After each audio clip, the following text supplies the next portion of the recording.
सज्जन हो नमस्कार. मुक्ती कीर्तन माला या यूट्यूब चॅनलमध्ये आपलं स्वागत.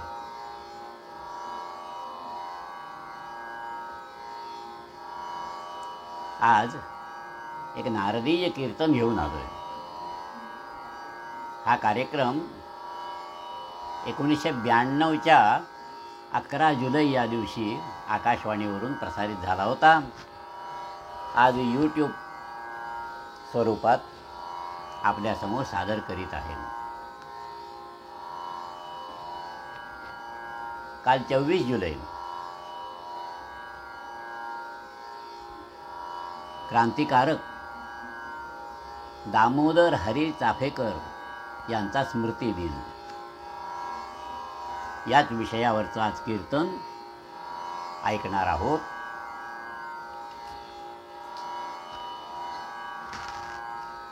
सुरुवात करतो. कीर्तनाचा विषय आहे क्रांतिकारक दामोदर हरी चाफेकर.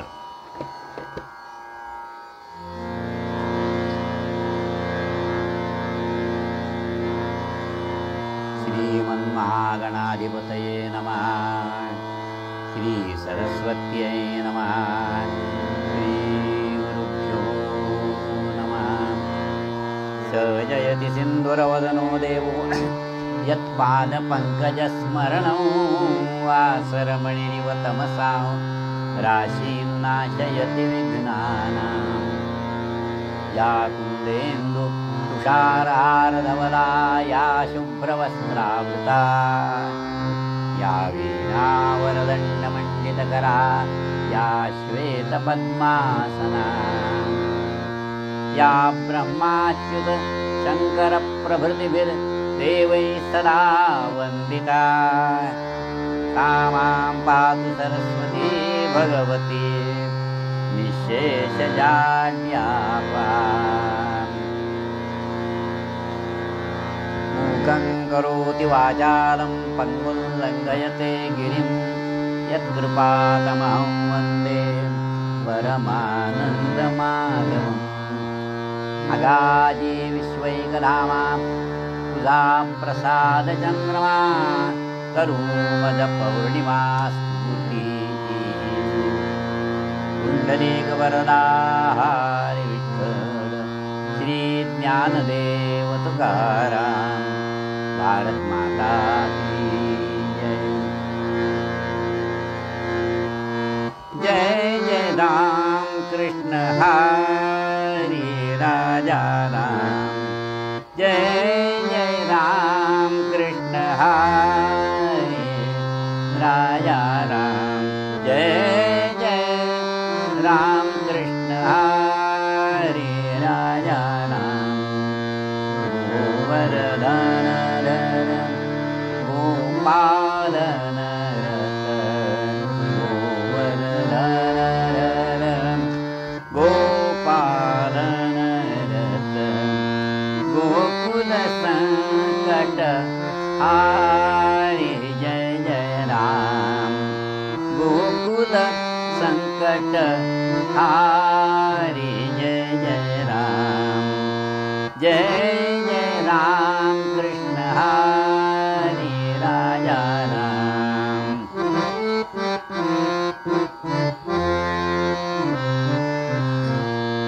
शरणागत दीना चरणी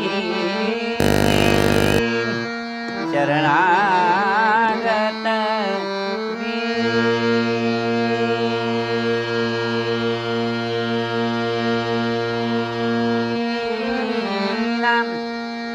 दीना दीना दीना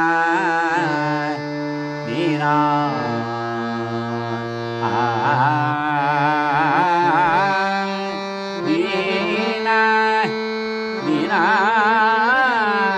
दीना शरणागत दीनं शरणागत दीना चरणी करुणा दृष्टि निहारी. राजा राम करुणा दृष्टि निहारी. राजा राम जय जय राम कृष्ण हरी राजा राम, जय जय राम कृष्ण हरी राजा राम, जय जय राम कृष्ण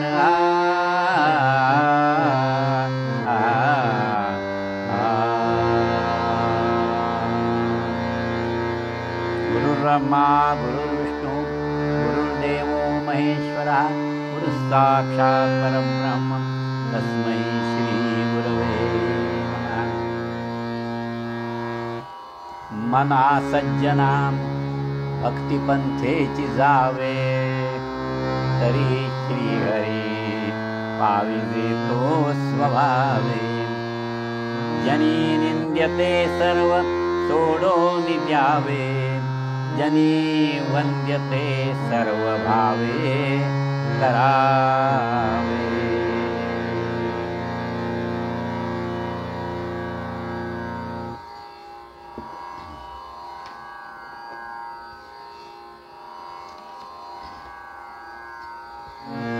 ये रे ना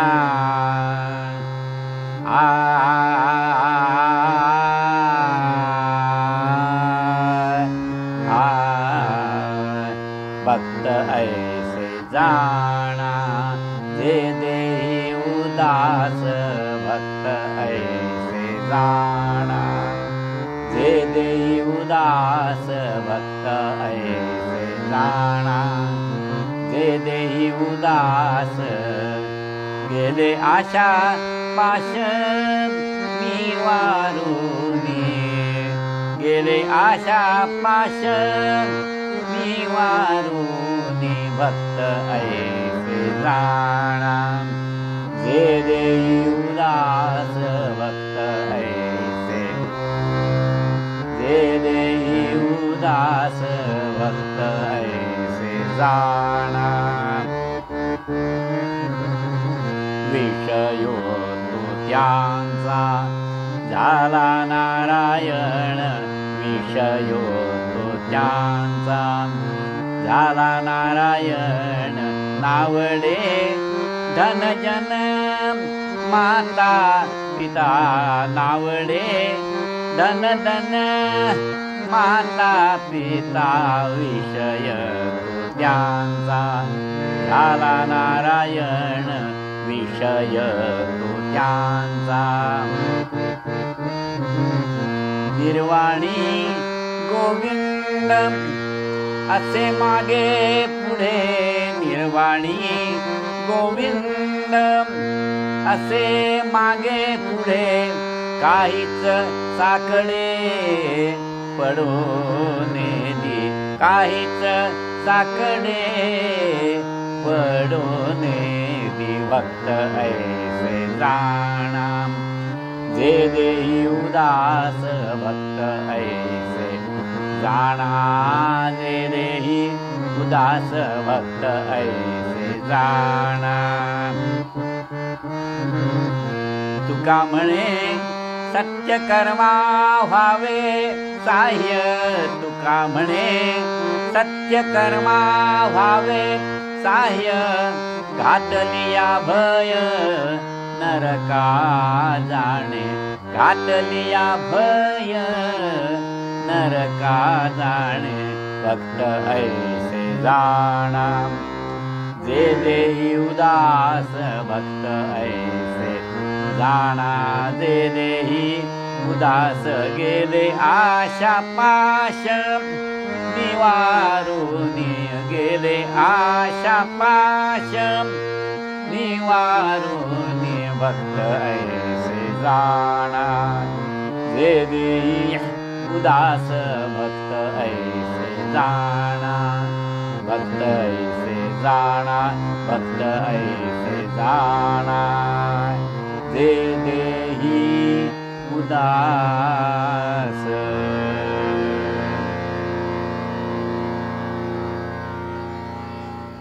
श्रोते हो,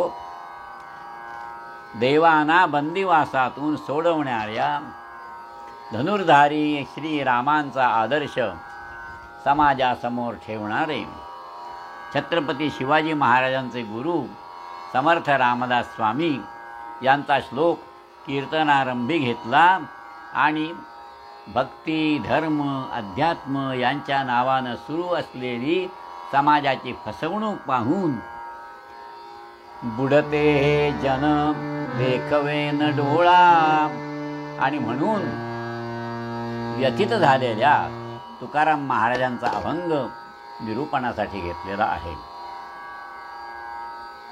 तुकाराम महाराज आणि समर्थ रामदास स्वामी भक्ताची लक्षणं सांगत आहेत, भक्तीची आचार संहिता सांगत आहेत.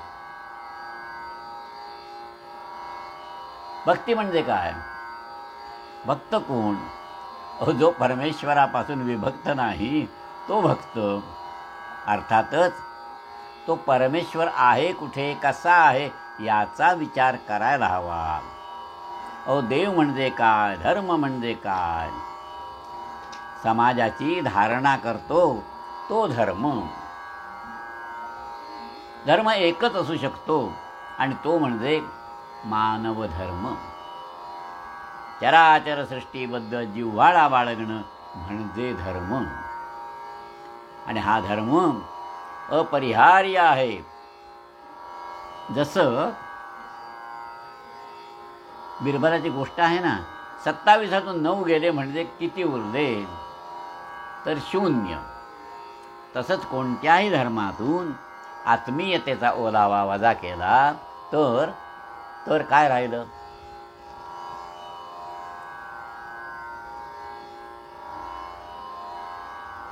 आता 27तून 9 गेले याचा अर्थ काय? अर्थ असा की एकंदर 27 नक्षत्र, त्यापैकी पावसाची 9 नक्षत्र, पाऊस जो पडतो तो या 9 नक्षत्रात पडतो, ती वजा केली म्हणजे पाऊस लागलाच नाही तर काय? 0, काहीही शिल्लक राहणार नाही, दुष्काळ पडेल. आणि म्हणूनच महाराज म्हणाले, भक्त ऐसे जाणा दे देही उदास, गेले आशा पाश निवारी. तुका म्हणे सत्यकर्मा व्हावे साह्य, आणि घातलिया भय नरका जाणे.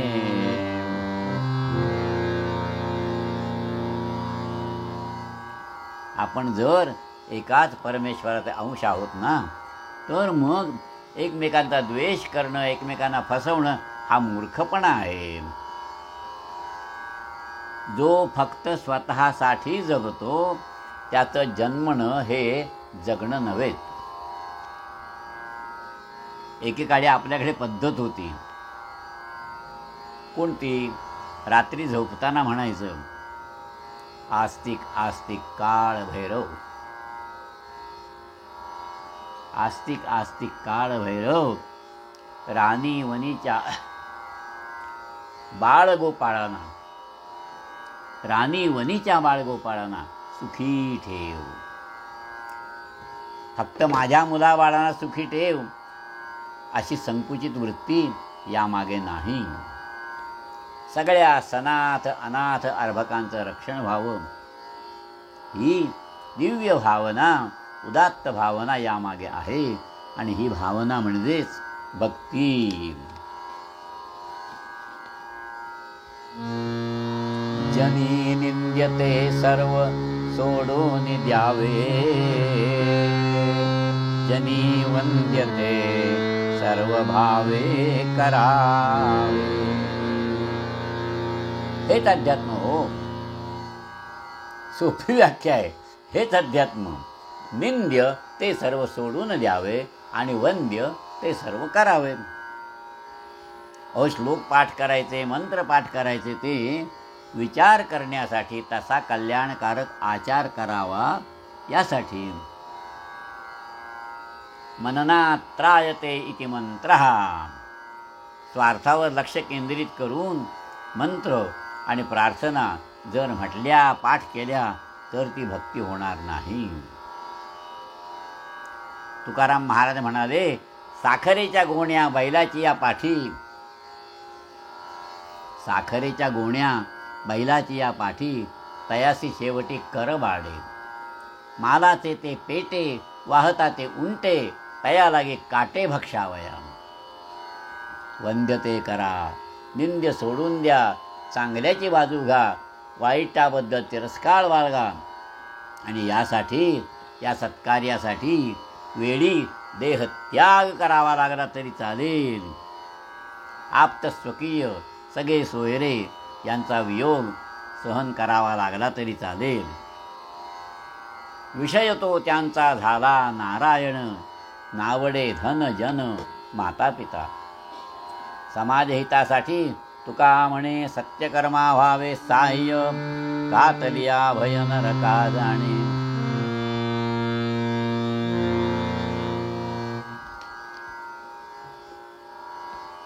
श्रोते हो, निवृत्ती, ज्ञानदेव, सोपान, मुक्ताबाई, एकनाथ महाराज, नामदेव महाराज, तुकोबा, गोरोबाच नव्हे तर शिवाजी महाराज, राणी लक्ष्मीबाई, अहिल्याबाई, महात्मा फुले, साने गुरुजी, डॉक्टर आंबेडकर, फडके, चाफेकर, कान्हेरे, सावरकर हे सुद्धा भक्तच.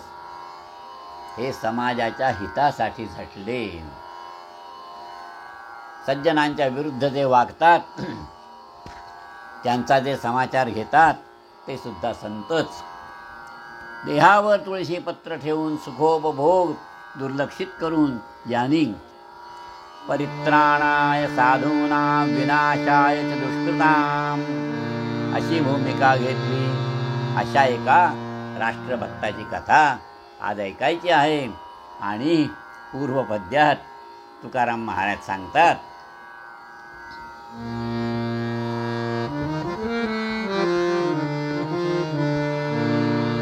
भक्त ऐसे जाणा जे देही उदास, भक्त ऐसे जाणा जे देही उदास, भक्त ऐसे जाणा जे देही उदास. गेले आशा पाश निवारोनी, गेले आशा पाश निवारोनी, भक्त ऐसे जाणा जे देही उदास.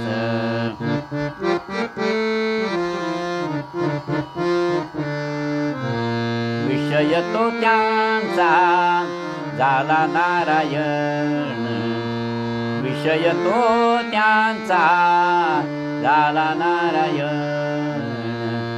नावडे धनजन माता पिता, नावडे धनजन माता पिता, भक्त ऐसे जाणा जे देही उदास.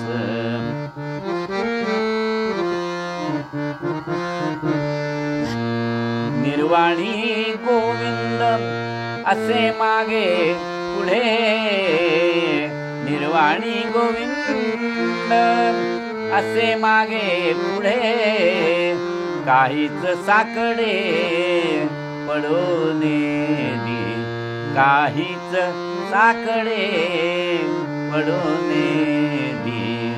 भक्त ऐसे जाणा जे देही उदास.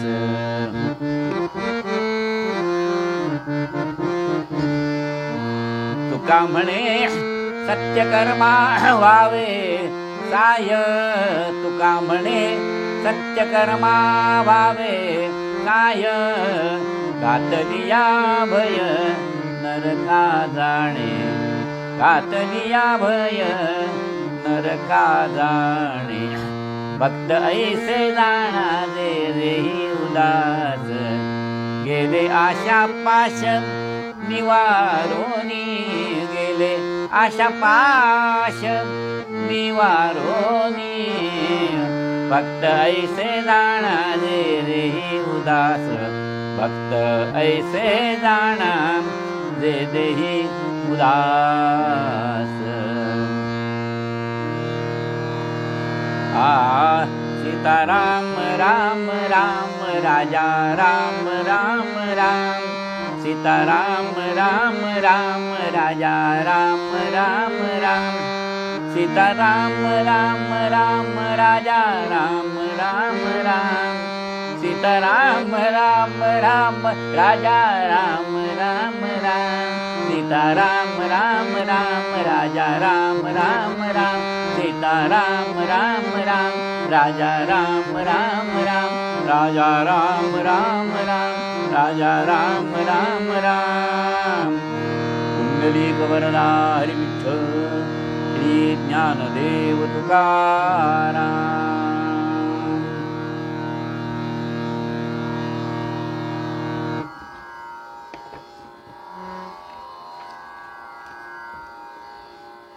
श्रोते हो, दामोदर हरी चाफेकर यांची कथा आज आपण ऐकत आहोत. कथाभाग आहे 1896 मधला. मुंबईत प्लेगची साथ सुरू होती. आता आपल्याला कल्पना येणार नाही, पण प्लेग हा भयानक संसर्गजन्य रोग आहे. प्रथम या जंतूंची लागड उंदरांना होते आणि नंतर त्याचा झपाट्याने प्रसार होतो, माणसात प्रसार होतो. तडाखा मोठा जबरदस्त असतो. सकाळी खेळणारं मूल दुपारी तापानं फणफणतं, संध्याकाळी खेळ खलास. महामारी साथ सुरू झाली आणि मुंबईच्या माणसांनी पुण्यात गर्दी केली. झालं आणि पुण्यात सुद्धा या प्लेगनं हाहाकार उडवला. मृतांची संख्या दिवसेंदिवस वाढायला लागली. त्यावेळी आपल्यावर ब्रिटिशांची सत्ता होती आणि प्लेगच्या साथीला आळा घालण्यासाठी सरकारने प्लेग समिती नेमली. समितीचा मुख्य होता वॉल्टर चार्ल्स रँड. अतिशय मग्रूर, हडेलहप्पी. आणि असा हा रँड बरोबर 22,000 सोल्जर्स घेऊन प्लेगचा बंदोबस्त करण्यासाठी आला. पुण्यात स्वारगेटजवळ प्लेगच्या रुग्णांसाठी रँडनं एक खास हॉस्पिटल सुरू केलं. दवंडी दिली, ज्याला प्लेग झाला असेल त्याने हॉस्पिटलमध्ये दाखल व्हावं. ज्या घरात उंदीर मरून पडलेला असतील, पडत असतील, त्या घराची स्वच्छता सरकार करील. रुग्णानं हॉस्पिटलमध्ये दाखल न होणं हा गुन्हा समजला जाईल.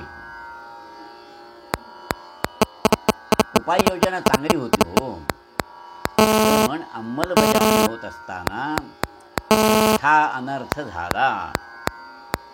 हॉस्पिटलमध्ये उपचार न होता रोगी मरायलाच लागले. रोगी आत गेला की गेला, बाहेर आलेला कोणी दिसेना. लोक रुग्णांना दडवून ठेवायला लागले.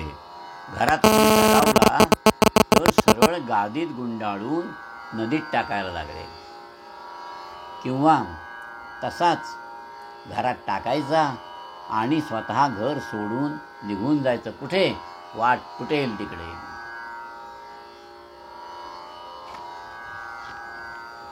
आता रँडनं हुकूम दिला, प्रत्येक घर धुंडाळा, रोगी शोधून काढा. आणि कसलाही मग काय हो, विधिनिषेध नसलेल्या त्या ब्रिटिश शिपायांना रान मोकळं मिळालं. वाटेल त्यावेळी वाटेल त्या घराजवळ घुसावं, घरात घुसावं, वाटेल तो अत्याचार करावा. हॉस्पिटलमध्ये जागा अपुरी पडायला लागली. आता सोल्जरांनी नवाच मार्ग शोधून काढला. घरोघरी सैनिक जात आणि रुग्णांच्या अंगावर कॅर्बॉलिक ॲसिड ओतत. रोगी निर्जंतुक होत असे, पण निष्प्राणसुद्धा होत असे. पुण्यात सगळीकडे स्मशान शांतता पसरली. प्लेग परवडला, पण रँडचा छळ नको असं लोक म्हणायला लागले.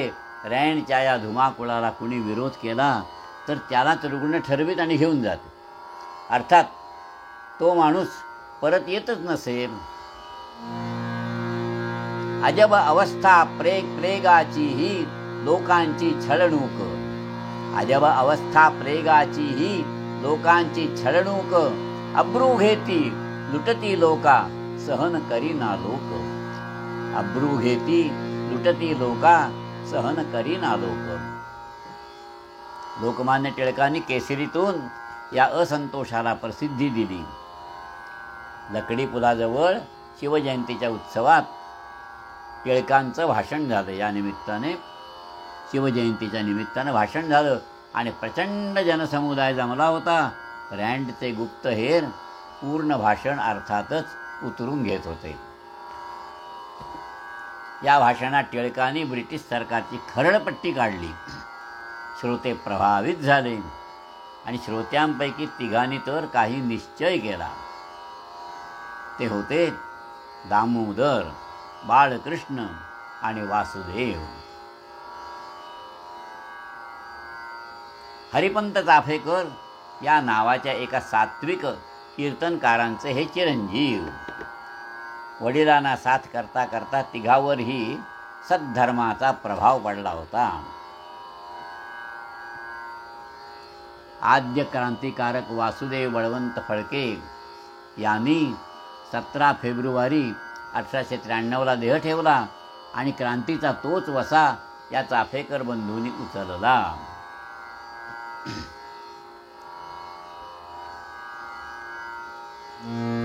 त्या रात्री मग निश्चय केला साहेब रँड माराया.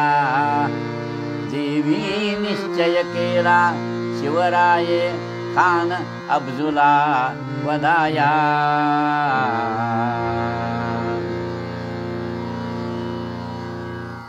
आम्हाला नाटक बसवायचं आहे असं सांगून त्यांनी त्यांच्या लोंढे मामांची खोली घेतली. गुप्त बैठका सुरू झाल्या. त्यांचे 3 मित्र होते. एक रानडे, दुसरा आपटे, आणखीन एक साठे म्हणून होता. येन केन प्रकारेनं या मंडळींनी पिस्तूल जमवली, तलवारी जमवल्या, भाले जमवले आणि नेमबाजीचा सराव करायला सुरुवात केली. इकडे टिळकांनी मराठा या त्यांच्या वृत्तपत्रातून रँडनं चालवलेल्या छळाचं वृत्त जगाच्या वेशीवर टांगलं. व्हिक्टोरिया राणी राज्यावर बसून याच वेळी 60 वर्ष पूर्ण झाली होती. आपल्या कारभारावर हिंदुस्थानमधले लोक खुश आहेत असा प्रचार करण्याची संधी सरकारला मिळाली. सरकारने ठरवलं हीरक महोत्सवच साजरा करायचा आणि दिवस ठरला 22 जून 1897. दामोदर पंतांनी ठरवलं याच दिवशी रँडला यमसदनाला पाठवायचा,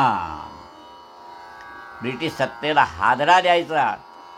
आपल्या भावांना बाळकृष्ण आणि वासुदेव यांना दामोदरनी सांगितलं. रानडे, आपटे, साठे यांना विश्वासात घेतलं. कुणालाही सुगावा लागू न देता त्यांनी हत्यार जमवली. मुंबईत फोर्टमध्ये राणीचा पुतळा होता.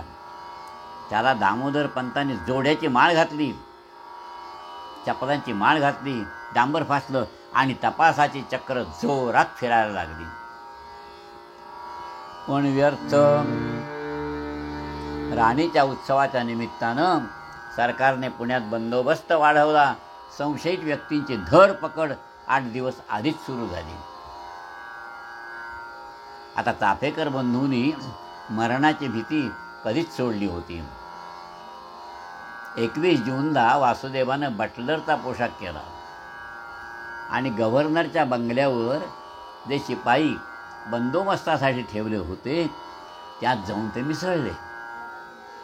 ज्या गाडीच्या मागे वासुदेव असेल त्याच गाडीत रँड आहे असं समजायचं ठरलं. 22 जून रँडच्या मार्गावर दुतर्फा पोलीस होते.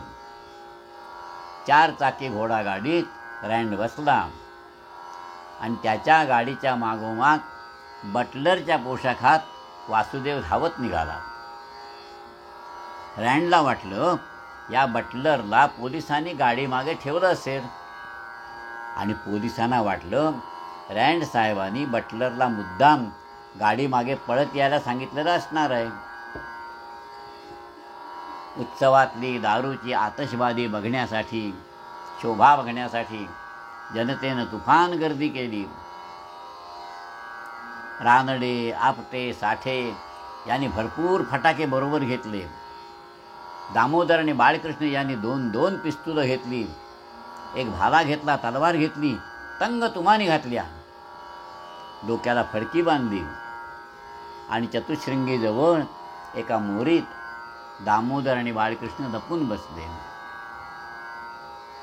उलट बाजूला शेतात आपटे, साठे आणि रानडे बसले. गव्हर्नरच्या घरी अगदी रात्री 12 वाजेपर्यंत रँडचं खाणं आणि पिणं चालू होतं. नाचगाणी झाली आणि रँडच्या गाडीतून आर्यस्ट आणि आर्यसच्या गाडीतून रँड निघाला. वासुदेवानं चतुशृंगीजवळ इशारा दिला. एकदम फटाके उडायला सुरुवात झाली. दामोदरला मागे सारून बाळकृष्णपंत पुढे झाले. विजेच्या वेगानं गाडीवर चढले. आर्यसच्या मस्तकात फटाफट 3 गोळ्या झाडल्या. पाठून दुसरी गाडी आली. दामोदर वाघासारखे गाडीवर चढले. चाप ओढला आणि रँड कोसळला. दामोदर पंतांनी खाली उडी मारली. सगळा दारूगोळा पेटवून दिला. सगळे वेगवेगळ्या मार्गाने घरी आले. सगळी शस्त्र एका पोत्यात भरली. लोंढे मामांच्या विहिरीत टाकून दिली. चाफेकर गुपचूप लोकमान्य टिळकांना जाऊन भेटले. त्यांना सगळी हकीकत सांगितली आणि सरळ दुसऱ्या दिवशी मुंबईचा रस्ता धरला. ठाकूरद्वारला चाफेकर बुवांची कीर्तन सुरू झाली. वध झाला रँड साहेबाचा,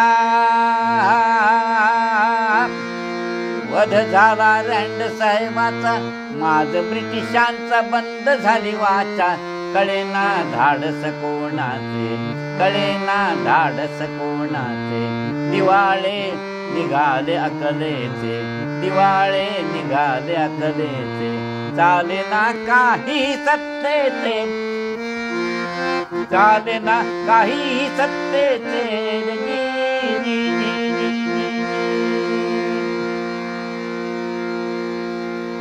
धरपकड सुरू झाली. आनंद विच्छळ सुरू झाला. बर्फावर झोपवायला लागले. उलट टांगून चाप लावायला लागले. ब्रुईन आणि गायडर या दोघांनी सगळे प्रयत्न केले, पण कुणालाच आणि काहीच ठाऊकच नाही. सांगणार कोण?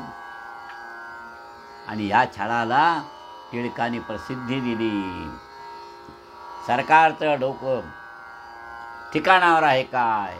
राज्य करणं म्हणजे सूड घेणं नव्हे. केसरीतले हे अग्रलेख, गाजलेले अग्रलेख याच वेळचे. सरकारनं टिळकावर राजद्रोहाचा खटला भरला आणि रँडचा खुनी शोधून काढणारा, शोधून देणाऱ्याला 20,000 रुपये बक्षीस जाहीर केलं. रँडच्या वधासाठी विनाकारण टिळकांना अटक होऊ नये यासाठी चाफेकर प्रगट होण्याच्या विचारात होते. तेवढ्यात त्यांच्या एका वर्गबंधूने त्यांचा विश्वासघात केला. गणेश द्रविड चाफेकरांना लहानपणापासून ओळखत होता आणि हा पोलीस खात्यात क्लार्क होता. पण भ्रष्टाचार केल्यामुळे तो सक्त मजुरी भोगत होता. त्याने ब्रुईनला सांगितलं, माझी शिक्षा रद्द करा, परत नोकरीवर घ्या आणि 20,000 रुपये द्या, मी तुम्हाला खुनी शोधून देतो. ब्रुईनला घेऊन द्रविड लोंढ्यांकडे आला. घराची कसून तपासणी केली आणि विहिरीत गळ टाकला आणि शस्त्रांनी भरलेलं पोतं बाहेर आलं. पोत्यावर नाव होतं DHC दामोदर हरी चाफेकर. ब्रुईनला अत्यानंद झाला. 30 सप्टेंबर 1897 चाफेकर कुटुंब काळाराम मंदिरासमोर राहत होतं. ब्रुईन तिथे गेला. दामोदर पंतांना अटक केली आणि पुण्याला घेऊन आला. वासुदेव आणि बाळकृष्ण भूमिगत झाले. बाळकृष्ण हैदराबादला गेले आणि वासुदेव सातारला गेले शेतमजुरी करण्यासाठी. टिळकावर नाहक आरोप येऊ नये यासाठी चाफेकरांनी जबाब लिहून दिला.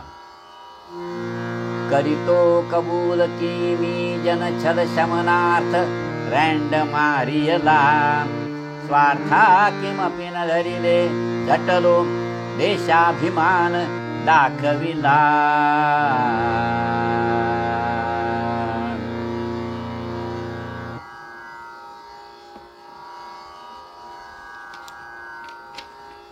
पण एवढ्यावर खटला उभा कसा राहणार? रामा पांडू नावाचा फौजदार मुंबईला गेला. हरिपंताने त्यानं पकडून आणलं. 80 वर्षाच्या त्या सरळ मार्गी कीर्तनकाराच्या पाठीवर चापकाचे फटके उडायला सुरुवात केली.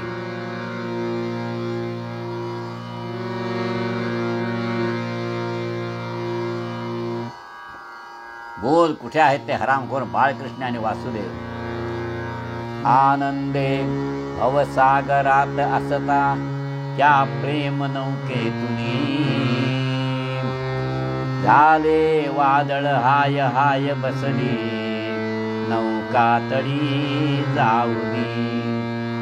एकाकी पडलो तशात वणवा, चोहीकडे पेटला सर्वस्वी जळतो दयाघन प्रभो, सोडीव आता मला. 1897 नोव्हेंबर महिना, तारीख 3. खरासखान्यात चौकशी सुरू झाली. पुन्हा तारीख लागली आणि 98च्या जानेवारी महिन्यात 31 तारखेला न्यायाधीश क्रोप याने शिक्षा फरमावली, फाशी.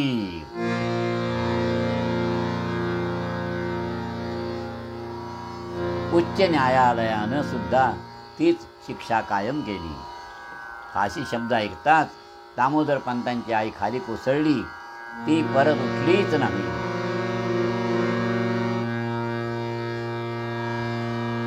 न मे मृत्युशंका,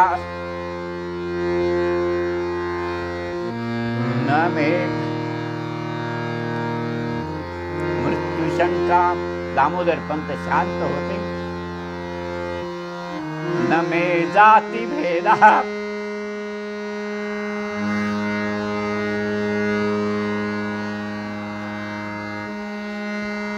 पिता नैव मे नैव माता न जन्म, पिता नैव मे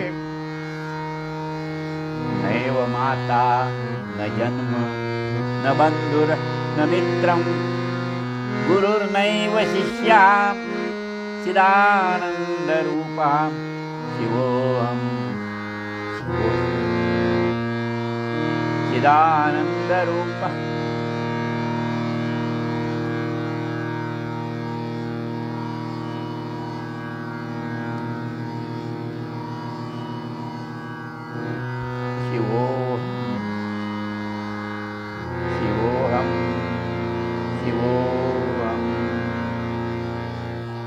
दामोदर पंत शांत होते.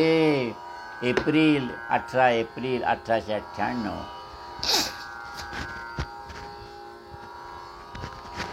दामोदर पंतांनी अखेरची इच्छा सांगितली.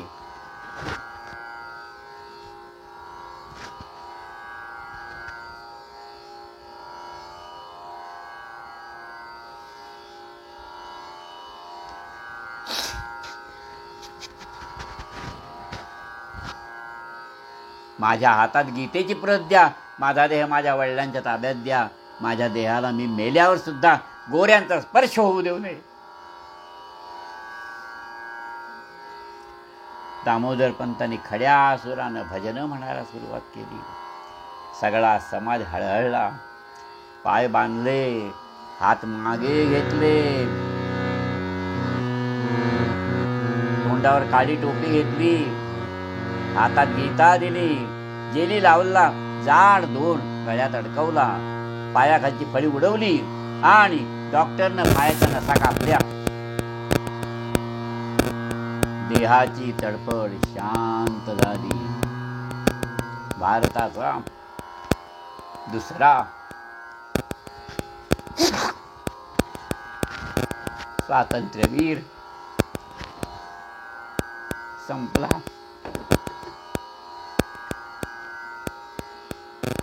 महाराष्ट्राची सारी जनता रडली दीनपणाने. ऐकून वार्ता ती मृत्यूची सुकली सारी वदने.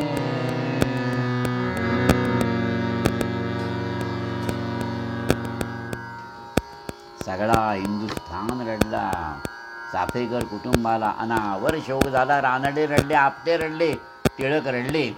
आणि भगूर गावचा एक 14 वर्षांचा मुलगा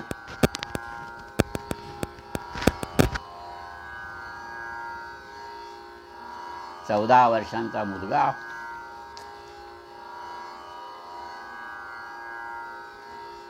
बेसुमार रडला. कोण होता तो? ते होते बॅरिस्टर सावरकर. चाफेकरांच्या नंतर क्रांतीची ज्योत सावरकरांनी उचलली. मागोमाग वासुदेव, बाळकृष्ण हे सुद्धा सरकारच्या स्वाधीन झाले. पण वासुदेव माफीचा साक्षीदार झाला. त्याने द्रविडला ठार मारलं. 10 मे या दिवशी रानडेंना आणि 12 मे या दिवशी बाळकृष्ण यांना फाशी दिली. अन्यायी जुलुमी राजसत्तेला खाली खेचण्यासाठी चाफेकर बंधूंनी प्राणार्पण केलं. माणुसकीची पर्वा नसणाऱ्यांना त्यांची जागा दाखवणं ही सुद्धा भक्तीच, हे ज्यांना कळतं तेच भक्त. आणि म्हणून पूर्वपद्यकार म्हणाले, भक्त ऐसे जाणा जे देही उदास, भक्त ऐसे जाणा जे देही उदास, भक्त ऐसे जाणा जे देही उदास. गेले आशा पाश निवारुनी, गेले आशा पाश निवारुनी, निवारुनी. भक्त ऐसे जाणा जे देही उदास.